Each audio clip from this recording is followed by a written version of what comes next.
hablemos de el Espíritu Santo y de Pentecostés. ¿Quién es el Espíritu Santo? Esta es la persona tercera de la Divina Providencia, que no por ser el tercero es menos importante. Es el que obra según Dios y el que produce y arma todo el conglomerado de la creación. Es el que habla por todos los profetas, los reyes y toda la gente iluminada por los jueces y todas las personas que van haciendo un bien a lo largo de la Sagrada Escritura y de la historia de la salvación. Es decir, el Espíritu Santo trabaja desde siempre, por siempre. Siempre ha estado ahí, no le llamaron a la existencia. Siempre ha sido el resultado del amor del Padre y del Hijo, pues verdaderamente el Espíritu Santo es el amor entre el Padre y el Hijo, y ese amor es una fuerza creadora y vivificadora. Podemos decir y declarar con certeza que el Espíritu Santo ha trabajado desde siempre en la obra de Dios. No es desde Pentecostés cuando llegó el Espíritu Santo, sino desde la creación del mundo. ¿Sí? Podemos arguir que el Espíritu Santo estaba desde la creación del mundo porque en las Sagradas Escrituras así se afirma. En el principio Dios creó el cielo y la tierra era caos y confusión, y un aire de Dios se movía sobre la superficie de las aguas. Este aire de Dios es el Espíritu Santo. No podemos decir más ni podemos decir menos, porque verdaderamente el Espíritu Santo ya estaba ahí. El Espíritu Santo ya estaba dentro de la creación de Dios, formando parte importante de todo esto como el Señor y el dador de vida. Y así lo declara el credo: es el Señor y el dador de vida. Esto es, el Espíritu Santo es el dueño de la vida. Recordemos la palabra Dominus, o Señor. En griego se diría Kyrios. Este Kyrios es dueño.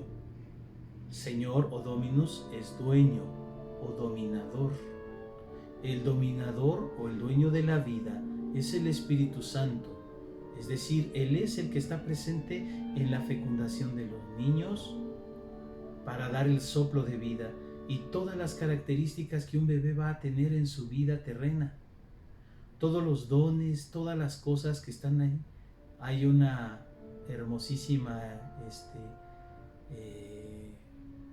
pues es un, perdón, es una forma de decirlo, ¿verdad? Es una pequeña parábola de que el ángel de guarda, el ángel custodio, ya tiene todos los dones casi guardaditos en una vasija, en un cofrecito, en una olla hermosa, y conforme va creciendo el bebé le va dando los dones hasta que se convierte en un hombre y le sigue dando sus dones a una edad, a un momento pertinente. El Espíritu Santo ya está ahí, ya está trabajando desde la fecundación, ya está trabajando desde la división celular, ya está trabajando en los latidos de un corazón, ya está trabajando en todo lo que se está formando.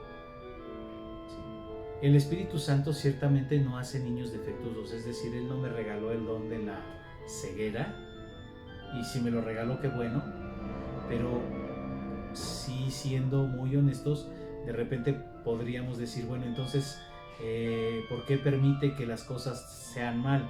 ¿Por qué la malformación de los niños? ¿Por qué, yo podría decir, por qué yo nací ciego? Pero el Espíritu Santo, que es sabio y que permite también, como Dios, que las cosas sencillas y humildes trabajen, permite a la naturaleza hacer su trabajo sin intervenir, sin hacer grandes aspavientos. Es decir, ese Espíritu Santo da la vida y deja que la vida se abra camino en sí. para que ella progrese, aprenda todo lo que pueda. Pero el Espíritu Santo no solamente viene a darnos la vida, viene a inspirarnos un montón de cosas bellas. Él es el que habla por los profetas, Él es el que habla por los reyes, Él es el que consagra a los sacerdotes, Él habita en las manos de los presbíteros, de los obispos hoy en día, y en sus pensamientos. Él está allí, esperando, dando sus bendiciones a través de las manos sacerdotales, de las manos paternales y maternales, de todo aquel que dice con sinceridad, Dios te bendiga. Está el Espíritu Santo, está trabajando, pero ese Espíritu Santo trabajó desde siempre, desde la creación. ¿Sí? ¿Dónde lo podemos ver todavía? Pues lo podemos ver precisamente allí a lo largo del Antiguo Testamento, haciendo alianza con Abraham. Este fuego que pasa y consume las víctimas del sacrificio para que Abraham no tenga que pasar en medio de ellas, es el Espíritu Santo, ese brasero que pasó y consumió las víctimas. Ese con el que inclusive podemos entender que Elías espera el paso. Ese. Vino un terremoto y Dios no estaba en el terremoto. Vino un aire y un viento huracanado y Dios no estaba en el viento huracanado. Pero pasó una leve brisa y Dios estaba en la brisa. Donde también podemos entender la presencia de Dios con el hombre en el Espíritu Santo. Dios le encantaba, dicen por allí, ¿verdad? Gustaba de pasearse en el jardín a la hora de la brisa de la tarde, es decir, acompañado del Espíritu Santo. Esa pequeña brisa es el Espíritu Santo. Cuando nosotros hablamos del Espíritu Santo, hablamos también del júbilo que siente Jesús en el Espíritu Santo cuando dice: yo te alabo, Padre, Señor del cielo y de la tierra, porque has revelado todos los misterios del reino a la gente sencilla. También Él mismo es el que permite la vida de Jesús hombre. Él fecunda el seno virginal de María. Por eso, cuando el sacerdote impone las manos, no está haciéndolo como tal Él por su propio poder, sino por la unción, por el envío. Pero aparte se trata también de poner la sombra sobre las ofrendas, porque el Espíritu Santo descenderá sobre ti, le dice a la Virgen María, y el poder del Altísimo te cubrirá con su sombra. Por eso se trata de que las ofrendas tengan esa sombra de las manos. El poder del Altísimo, todo tiene un significado hermoso dentro de la liturgia. Cuando nosotros miramos esa situación, vemos que hay dos personas antes de su nacimiento llenas del Espíritu Santo. No es la Virgen María. La Virgen María estaba plena de gracia, pero de gracia no nació plena, sino inmaculada. ¿Cómo se dice? Preservada. Pero el Espíritu Santo llenó a Jesús y llenó a Isabel, y ambas estaban embarazadas. Sí, también allí se ve la presencia del Espíritu Santo. Entonces Isabel quedó llena del Espíritu Santo y levantando la voz exclamó: bendita tú entre las mujeres y bendito el fruto de tu vientre. ¿Quién soy yo para que la madre de mi Quirios, de mi dueño, de mi Señor, venga a verme? Apenas llegó tu saludo a mis oídos, la criatura saltó en mi seno.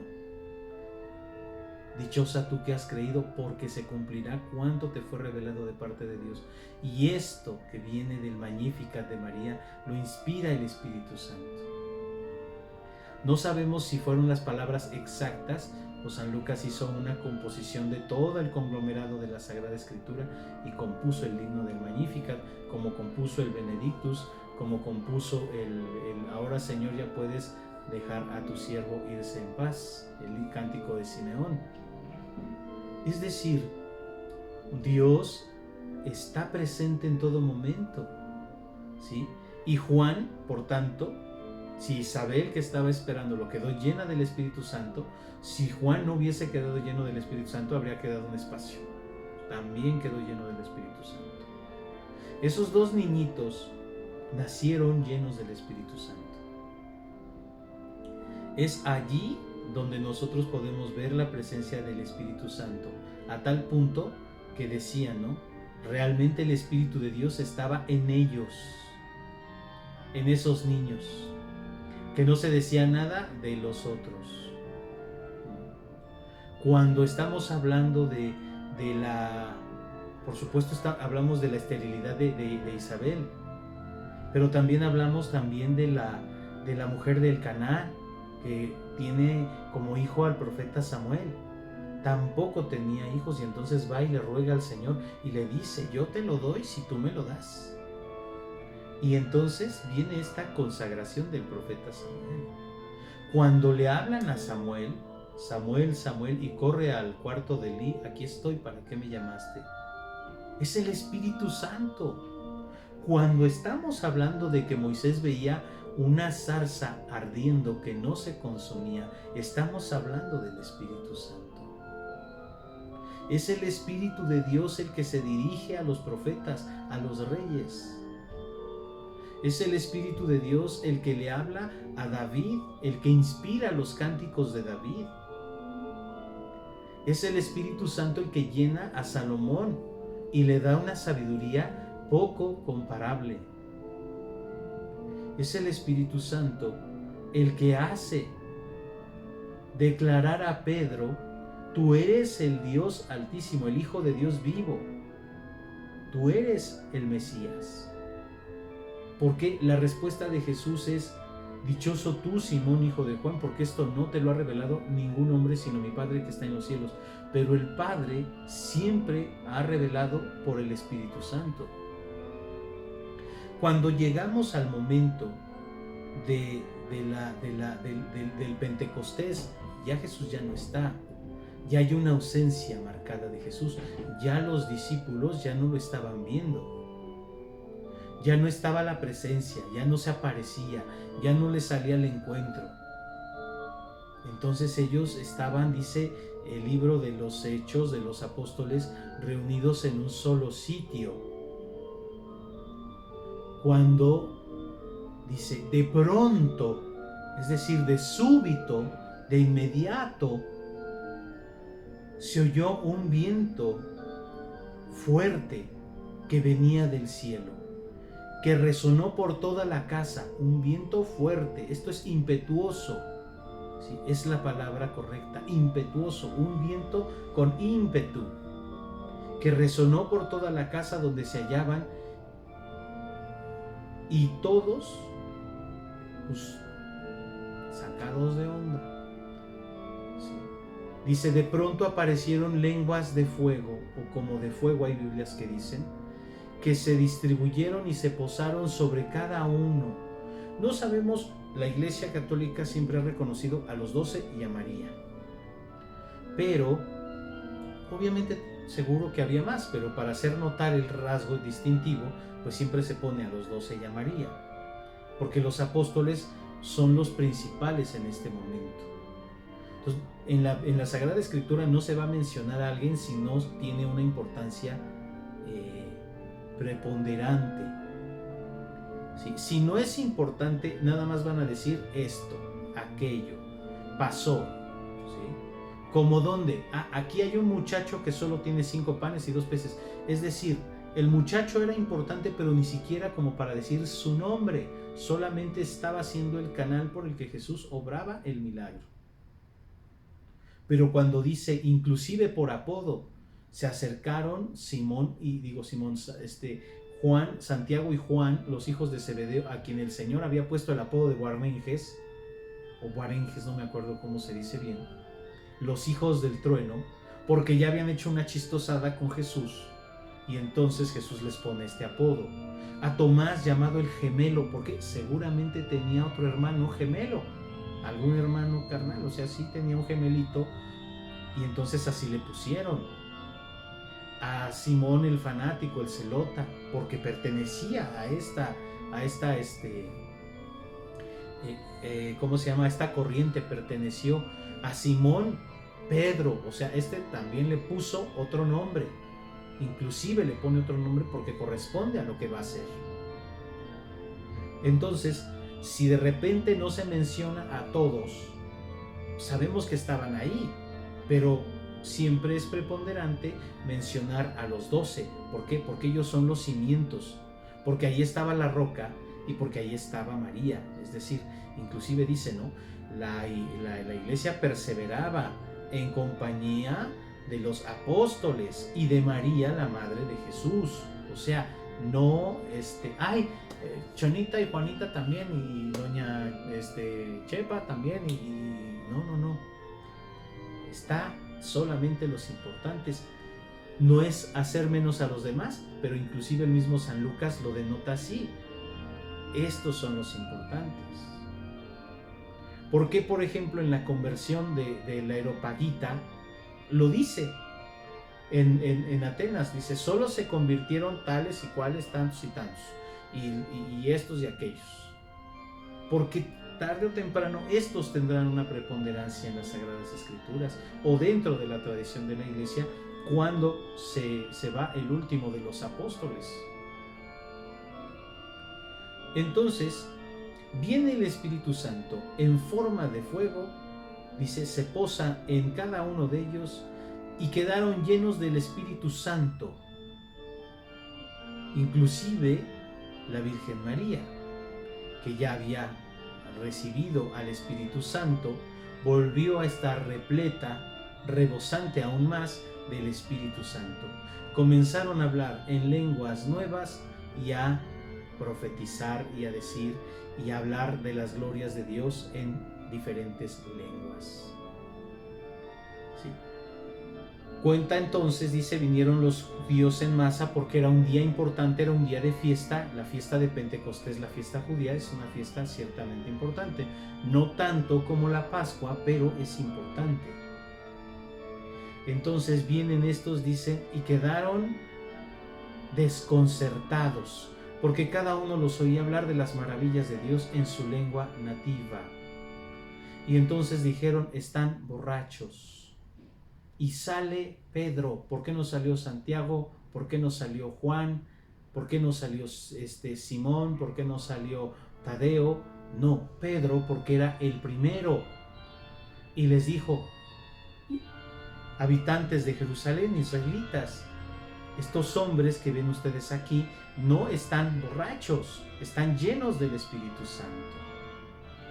Y esto ha sucedido, y empieza a explicarles con un discurso formidable que convierte 3,000 almas de primer golpe. ¿Sí? Y entonces hablamos de esto. El Espíritu Santo viene y hace, viene y obra, viene y trabaja. El Espíritu Santo ha sido nuestra compañía permanente. No es que el Padre no haya estado, no es que el Hijo no haya estado, no, pero siempre ha sido nuestra compañía permanente desde el principio y va a ser nuestra compañía permanente hasta el final.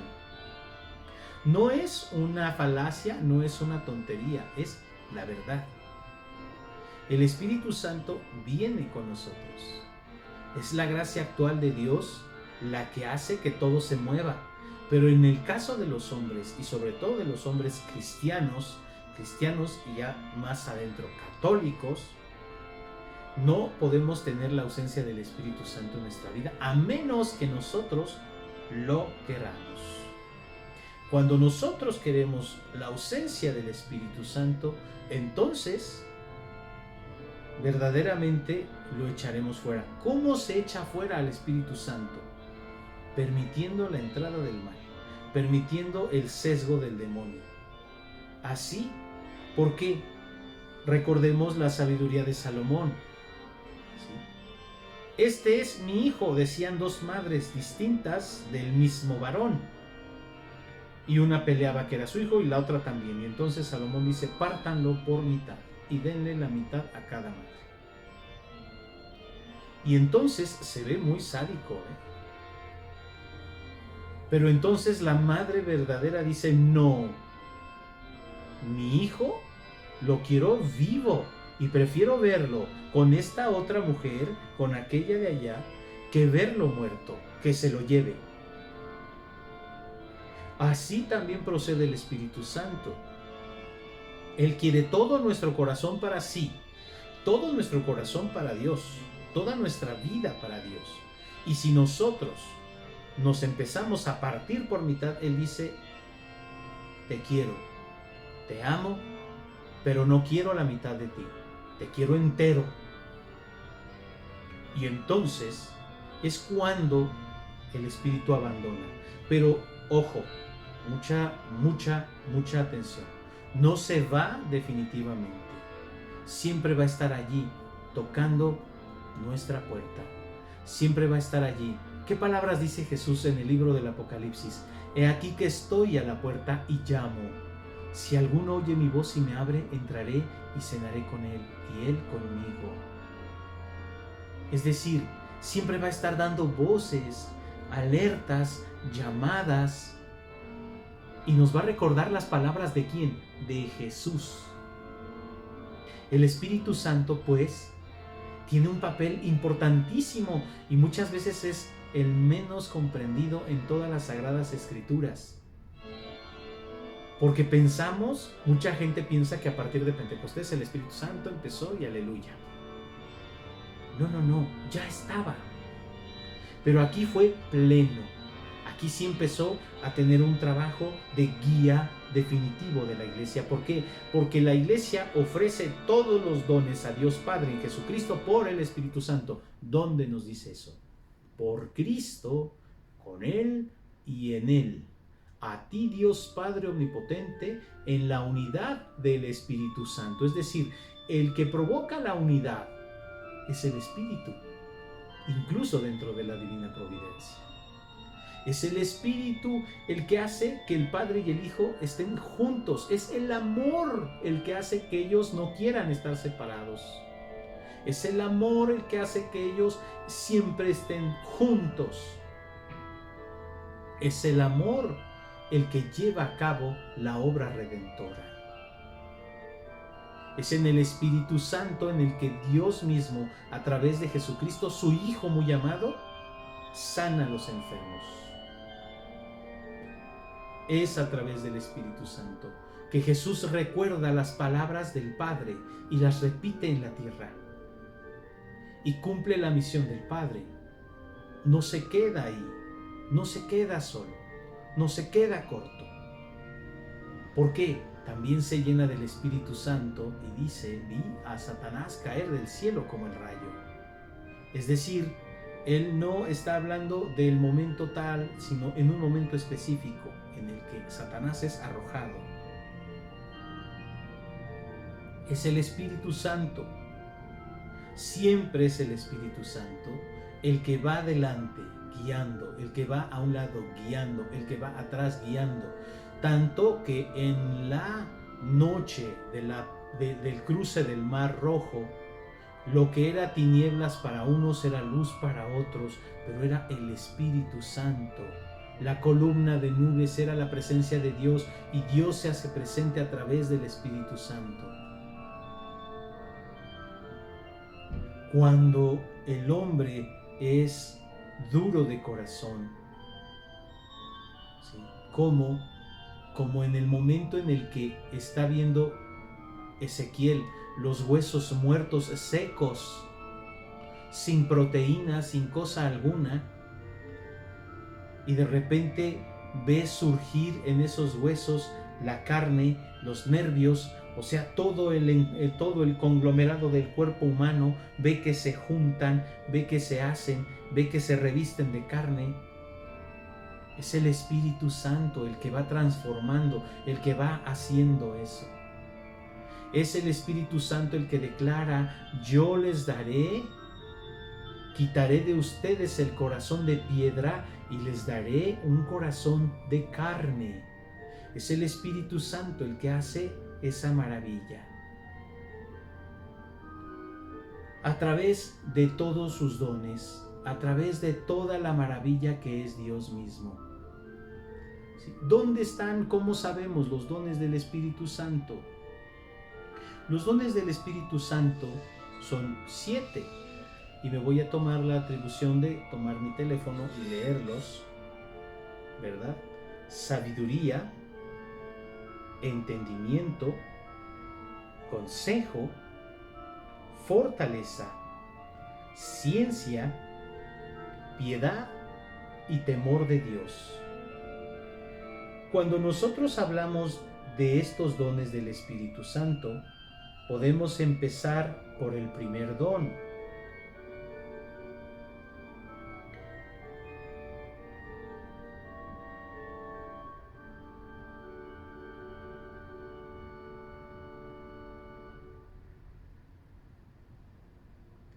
Sabiduría para entender lo que favorece o perjudica al proyecto de Dios. Es decir, dentro de mi vida, dentro de mis cosas, dentro de todas las cosas que yo quiero, las que prefiero, hay algo que beneficia el plan de Dios o perjudica el plan de Dios. Es decir, yo tengo esta sabiduría. Dentro del sacramento de la confirmación se me dan estos dones. Vamos un poquito más atrás, ¿sí? Pero en la confirmación estos dones son plenos para mí. Y entonces debo comprender y entender a través de la sabiduría lo que a mí me hace un bien, no solamente a nivel laboral, a nivel personal, a nivel mental, sino a nivel espiritual, que es más importante. ¿Por qué? Porque si está bien mi espíritu, todo lo demás estará perfecto. O sea, no habrá ni necesidad de la terapia, si lo vemos desde ese punto de vista. Si está bien mi espíritu, si estoy perfectamente confesado, comulgado, si estoy perfectamente bien, entonces mi espíritu caminará según Dios y por tanto todo lo demás irá viento en popa. Puede ser que haya un mal tan grande, tan grave, que sí necesite yo un médico, un psicólogo o hasta un psiquiatra. Pero esencialmente, si uno empieza a trabajar según el proyecto de Dios, entonces Dios mismo hará que esta sabiduría, ¿sí?, esta que es parte del encanto de uno y de otro, ¿sí? ¿Por qué? Porque es la que me va a ayudar a discernir, a entender, a comprender, a seguir una secuencia. Es la que me va a ayudar a sobresalir no solamente en los conocimientos de la tierra, sino más profundamente en las cosas celestiales. Por eso de repente se veía a santos que son muy, muy ignorantes decir cosas grandiosas. Y entonces allí tenemos a Santa Rita de Casia, que inclusive fue consejera. Y teníamos a un montón de santitos bonitos que mucha gente iba a poner en ridículo y salían admirados de la sabiduría de estos santos, porque ellos le habían dado primordial cariño a la sabiduría de Dios, a la que asiste a Dios para crear el mundo. Solo ella fue su consejera, solo ella estuvo con él, dice. Por supuesto hablamos de la Trinidad de Dios, pero solo ella asiste a Dios, la sabiduría, y es en sí misma un atributo del mismo Dios.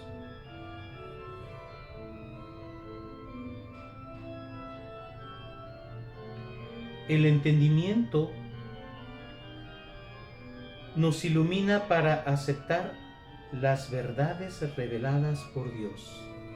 Es decir, por ejemplo, vamos a poner el credo otra vez. Creo en Dios Padre Todopoderoso, Creador del cielo y de la tierra. Esto es una verdad revelada. ¿Sí? Los dogmas de la Iglesia son verdades reveladas al magisterio por el consejo de todos los sacerdotes, de los obispos, de los cardenales y finalmente por la palabra del Papa. Las conclusiones están ahí. Pero cuando yo hablo de verdades, por ejemplo, reveladas por Dios, podemos hablar de tres cosas que tenemos nosotros que se llaman postrimerías, y estas son las más evidentes. ¿Sí? Muerte, son cuatro: muerte, purgatorio, cielo e infierno. O sea, la muerte te va a llegar, eso es por hecho, pero te vas a ir a uno de tres lugares, y si te vas a uno, al primero, tienes posibilidad segura de llegar al otro, al segundo, aunque te tardes. Pero si te vas al tercero, no hay posibilidad de salir. Es decir, el purgatorio, el cielo y el infierno son verdades reveladas por Dios que nosotros tenemos obligación de creer. No me asusta porque no creo. Como decía San Pío de Pietrelcina, ya te enterarás. El Espíritu Santo nos da este don para entender que nosotros tenemos un riesgo real de perder nuestra alma inmortal en un lugar que sí existe y que, decía el Papa Benedicto XVI, no está vacío. ¿Quiénes están en el infierno? Pues todos los que se han negado y no se han arrepentido. No sabemos quiénes son. Sabemos que los demonios están ahí, pero no sabemos cuánta gente, si hay gente, está ahí. Los santos Francisco y Jacinta, igual que Lucía, de los videntes de Fátima, vieron el infierno, chiquitos, niños chiquitos. Y si Dios les reveló el infierno y permitió que vieran ese infierno, los niños chiquitos, yo no sé qué hacemos ablandándole la carne a los niños chiquitos y diciéndoles: ay no, papá Dios te quiere mucho, Dios es muy bueno. Sí es muy bueno, pero si no corresponde al acto, entonces al infierno. Si no hay arrepentimiento, no es que Dios no perdone. Si no hay arrepentimiento, Dios eternamente sin perdonar y tú eternamente sin pedir perdón. El purgatorio es una verdad revelada, es decir, el lugar a donde yo voy a entrar a purificar la pena temporal, la pena merecida por los pecados cometidos. Es que yo ya me confesé, la confesión está dada, el perdón está dado, pero estás sucio, estoy sucio. No puedo irme así al banquete del Señor. Me debo bañar, purificar. Las almas del purgatorio, por eso dicen, quieren y se les queman las habas, porque ya vieron lo que hay, ya vieron a Dios, no en su beatitud, pero ya vieron a Jesús y les da certeza de que van a llegar y quieren salir pronto. El cielo, el lugar donde mora Dios, y los que se juzgan dignos de la vida eterna después del purgatorio, estos son cosas, es un ejemplo de las cosas reveladas por Dios. Las postrimerías. O sea, llegará la muerte y habrá tres cosas que son reales. Estas verdades reveladas de verdad nos sirven. O sea, la Virgen María fue concebida sin pecado original. Este es un dogma de la Iglesia y es una verdad revelada por medio de la Iglesia. Sí. Jesús resucitó de entre los muertos. Nosotros, los del año 2021, no lo hemos visto, pero entendemos, sabemos que ha resucitado, y en mucha gente lo ha visto. En donde hay tanto milagro eucarístico que, o sea, yo no he visto en ningún otro lado convertirse los panes en sangre o en carne, perdón. O sea, las verdades ahí están. Nosotros debemos dejarnos iluminar por el Espíritu Santo para entenderlas y comprenderlas. El consejo nos ayuda a discernir los caminos y las opciones en nuestra vida. Es decir, no es nada más dar un consejo, es recibir el consejo, escuchar el consejo y practicar el consejo. Cuando nosotros hablamos del don de consejo, casi todos entienden, ¡oh! Dios te ha dado el poder de aconsejar. No, Dios te ha dado el don del consejo para que puedas saber elegir, saber qué conviene. Aquí está la sabiduría. El consejo es saber escuchar todas estas voces, toda esta gama de cosas en mi conciencia y en mi corazón, y entonces hacer lo que de verdad conviene a mi alma. Creer las verdades reveladas es también un consejo, ¿sí? Y también puedo dar un consejo si alguien me lo pide y yo me siento capaz y entero para dar ese consejo en buena ley, en buena fe y con rectitud de conciencia. El Espíritu Santo actuará allí.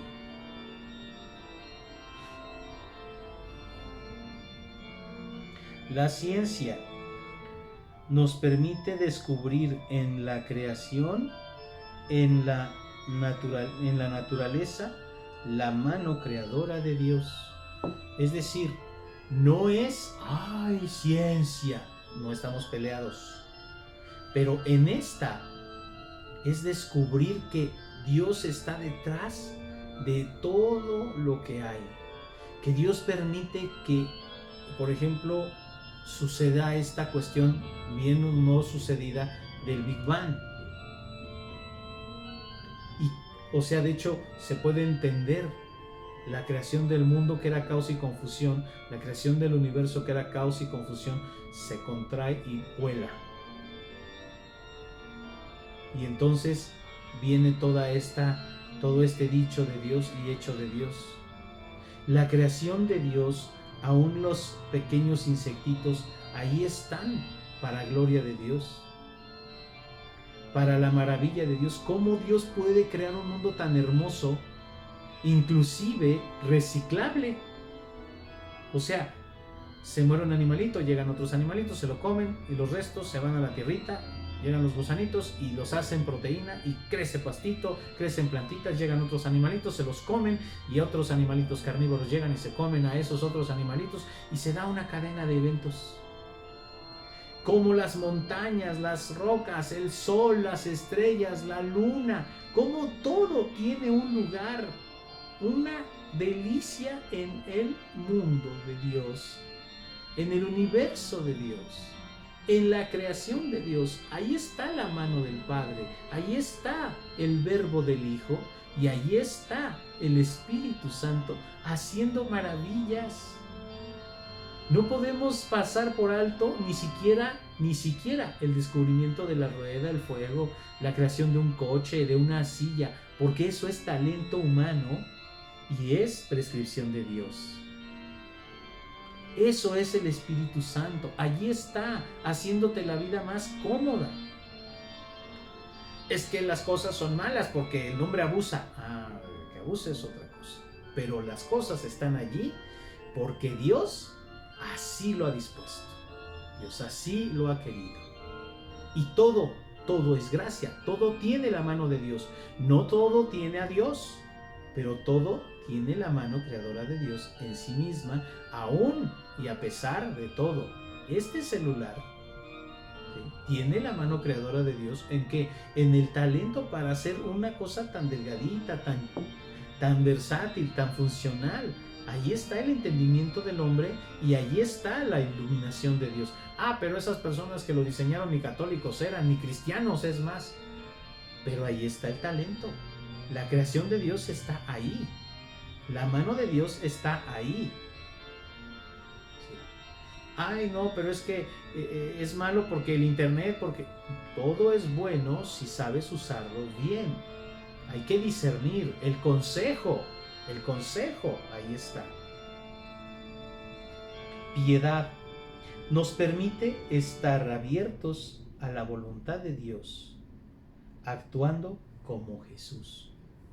Es decir, donde yo mismo tengo los quereres de Jesús, es decir, el amor a los pobres, a los niños, a los enfermos, a los presos, el amor a vestir al desnudo, alimentar al hambriento, a darle de beber al sediento, el amor a los pobres, el amor a la justicia, el amor a la verdad. Estoy utilizando el don de piedad. La piedad no solamente nos sirve para un rezo limpio, sino también para buscar agradar a Dios. Yo, con mis actos de verdadera piedad, estoy agradando a Dios porque me estoy asemejando a Jesucristo, su Hijo.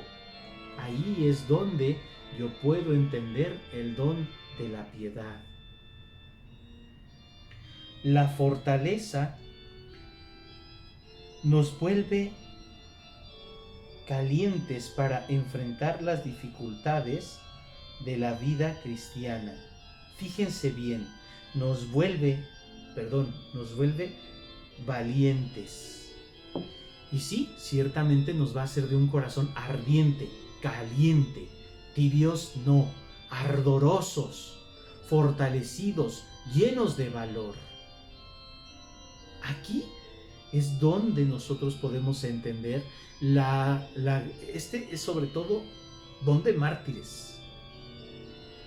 Como unos hombres, vamos al primero, Esteban, como ese hombrecito, ese diácono sencillo de Jerusalén, que una vez está ante el Sanedrín, se atreve a decir: veo los cielos abiertos y la gloria de Dios, y al Hijo sentado a la derecha del Padre, de Dios. Dice allí que los fariseos se taparon los oídos para no escuchar, sacaron a Esteban de la ciudad y lo apedrearon. ¿Cómo este hombre pudo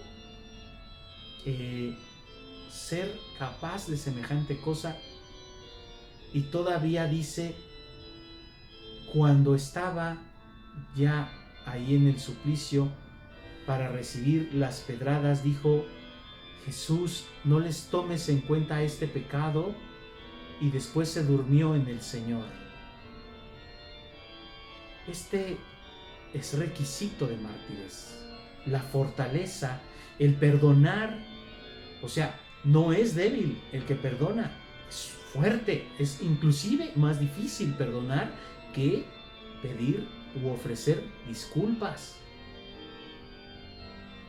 Es de gente, aquí sí, el accidente verbal que tuve hace un momento, aquí sí tiene lugar, es de gente caliente de corazón, valiente de corazón. No es de tibios. No es vivir con rencores inútiles. No es vivir pensando en lo que me hizo y cómo me voy a desquitar. No. Es acoger, perdonar, amar. Es fortaleza pura el amor. Porque ¿cómo es posible que haya alguien? Y esto en Colombia, dice por ahí un padrecito lo contó, que llegó un sacerdote buscando al hombre más santo de la ciudad y le dijeron que era el carnicero. Iba a ver al carnicero y cuando llega a su casa empieza a mentarle la madre al enfermo en silla de ruedas, anciano, y a decirle: traga, ahí está la comida, esto y aquello, hijo de tal por cual, y de 1000 padres, y todo, todas las que ustedes se imaginen. Allí dice el sacerdote: ¿cómo es posible que este hombre sea el más santo del pueblo si está tratando así a este anciano? Y sale y pregunta: ¿cómo puede ser posible?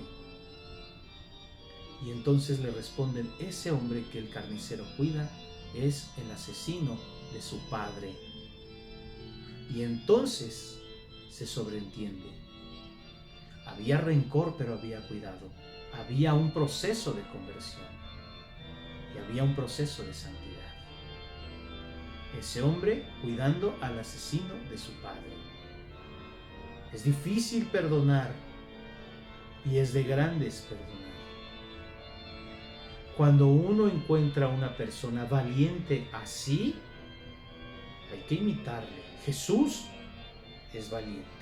Padre, perdónales porque no saben lo que hacen. Si me buscan a mí, dejen que estos se vayan. Es valiente y es de corazón caliente.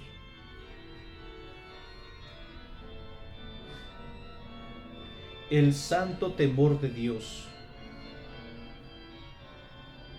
nos alerta sobre los acontecimientos o acciones que pueden alejarnos de Dios.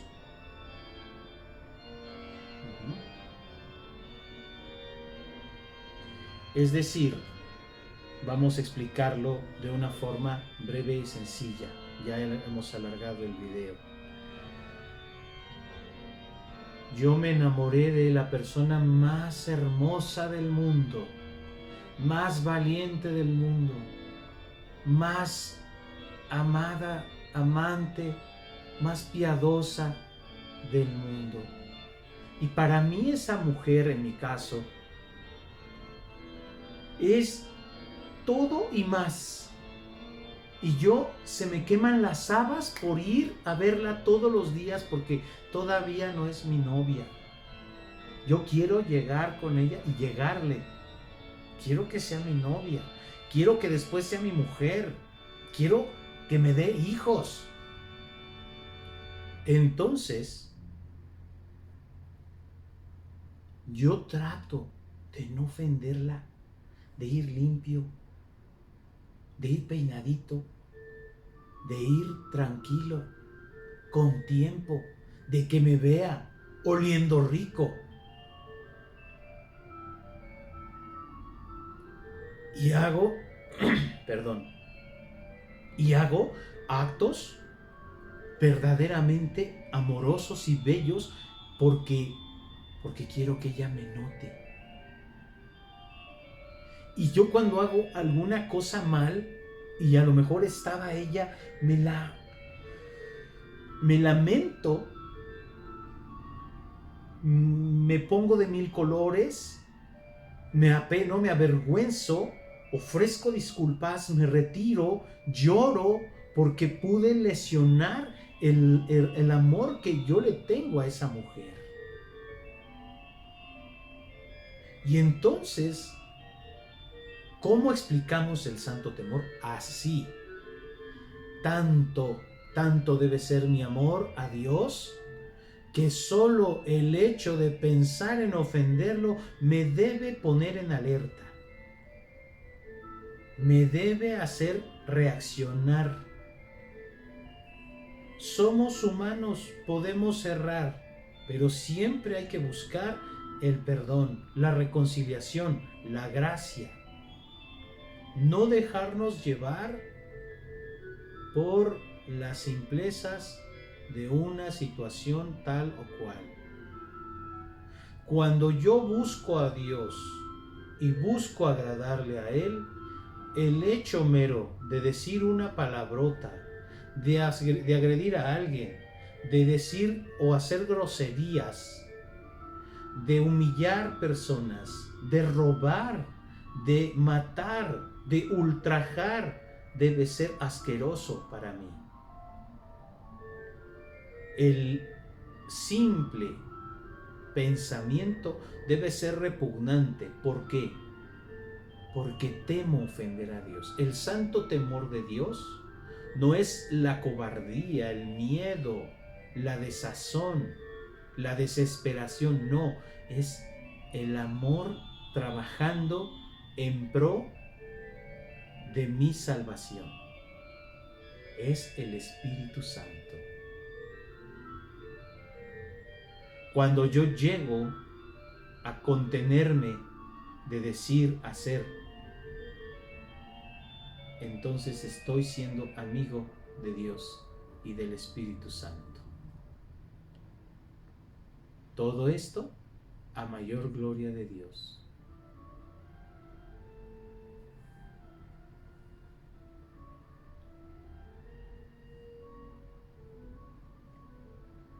Respira en mí, oh Espíritu Santo, para que mis pensamientos puedan ser todos santos. Actúa en mí, oh Espíritu Santo, para que mi trabajo también pueda ser santo. Actúa en mi corazón, oh Espíritu Santo, para que solo ame lo que es santo.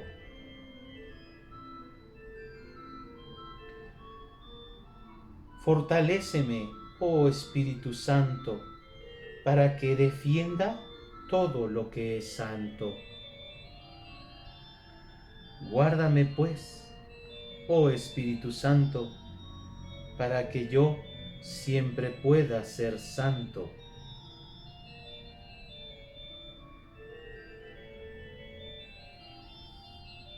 Amén. Muchas gracias por acompañarme. Que tengas un lindo proceso de Pentecostés. Que Dios te bendiga y te dé paz en Cristo.